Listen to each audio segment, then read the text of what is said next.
దేశం నిశ్శబ్దంగా నిద్రపోతున్న రోజుల్లో మేం మాత్రం మేల్కొని ఉంటాం. సరిహద్దుల్లో ఆర్మీగా నిలబడతాం. నగరాల్లో ఒక పోలీసుగా కాపలా కాస్తాం. రూపం వేరైనా బాధ్యత మాత్రం ఒకటే. పండుగల రోజు ఇంట్లో దీపం వెలిగితే మా జీవితాల్లో మాత్రం డ్యూటీ ఆర్డర్ వెలుగుతుంది. ఫ్యామిలీని వదిలి, సుఖాన్ని వదిలి ఈ యూనిఫామ్ మాకు ఒక కుటుంబం అవుతుంది. ఒకరు బార్డర్లో దేశాన్ని కాపాడుతాడు, మరొకరు నగరాల్లో శాంతిని కాపాడుతారు.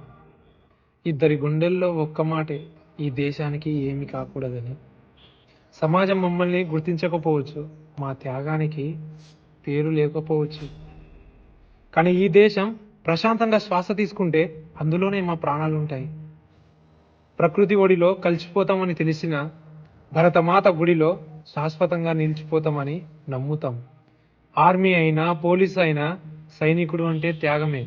నీ జీవితానికి అర్థం దేశమైతే నీలో ఒక సైనికుడు ఉన్నట్టే. జనవరి 15 భారత సైనిక దినోత్సవం. బార్డర్లో కాపుగాస్తున్న ప్రతి ఆర్మీ జవానుకు, నగరాల్లో కాపుగాస్తున్న ప్రతి పోలీసు జవానుకు నా వందనాలు. జై హింద్.